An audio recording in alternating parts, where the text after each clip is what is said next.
I've often been asked why we have so many adoptions in this country and why we went the way we went. Historically, there are good reasons. We're the melting pot of the world. Genealogy has just come of age. Nobody cared about it up to very recently because everybody here came from someplace else. Everybody left behind lots and lots of relatives.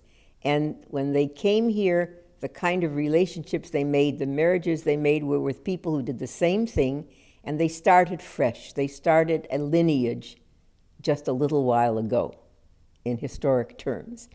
As a result, they didn't have the sense of ancestry, the sense of consanguinity that you have in countries like England, like France, certainly like the Middle East.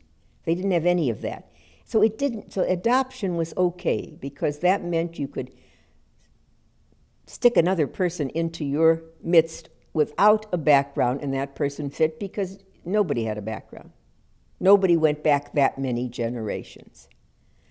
If you look at other countries, in the Middle East, for example, in Islam, in Muslim teaching, there is no adoption. They don't even have it, because to give up your heritage is an unthinkable thing in that world. They have fostering, they have guardianship, but they don't have adoption. You would never, ever get rid of your heritage, of your family line. And they have managed just fine with it. The fostering they do, the guardianship things they do, make them very close as family units, but never, ever giving up your birthrights. France had a different kind of approach. They have what they call simple and complete adoption. Simple adoption, which is what their government recommends, is adoption that allows a family to adopt a child, but never to seal a birth certificate, never to change the name on a birth certificate, maybe to add a hyphenated other name if that's what is wanted, so that the child always knows the threads again which connect. The only time they use complete adoption is when the welfare and safety of the child is of concern. If the child has homicidal relatives and is in danger, then they seek to make that child into another person and keep the child safe. But that is not the main kind of adoption. England opened their records a long time ago now, and it's understandable because consanguinity in England is very important. You know, if you were born on the wrong side of the blanket, it was better because at least everybody knew who your parents were. Illegitimacy in England was not that big a sin. And particularly if you happen to have aristocratic, illegitimate threads, then of course you were pretty good because everybody knew your birthright.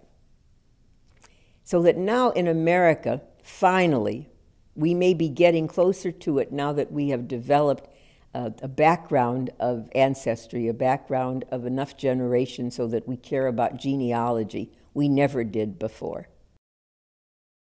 Australia tried to cut down the infant adoptions to almost zero. They had a whole system where they would get involved with members of the family. If a young couple or a young girl didn't feel she could raise her child, they would then move to the parents, and from the parents to the grandparents, and from them to the aunts and the uncles and the cousins, to try to maintain the child within that family connection. And that's one of the ways where they cut down on newborn infant placements very greatly. If we look at the institution of adoption, which has to include the organizations like American Adoption Congress, Concerned United Birth Parents, ALMA, Adoptive Families of America, etc., and there are lots more of these, we look at a development which we could not have foreseen before then. I was present at the founding meeting of the American Adoption Congress in Washington, D.C., a very, very long time ago. And I think I was also present at the founding meeting of CUB, of Concerned United Birth Parents. And I watched those organizations develop and go through great, great changes. How would I characterize it now? Now what you have is an empowered group. What you had then was a frightened group of people tentatively trying to have a voice heard in the wilderness, tentatively saying we do have some rights. We don't want to be different than other people. Adoptees saying, why should we be the only ones in the world who don't know who we are, who can't see our original birth certificate? Why are we different than everyone else?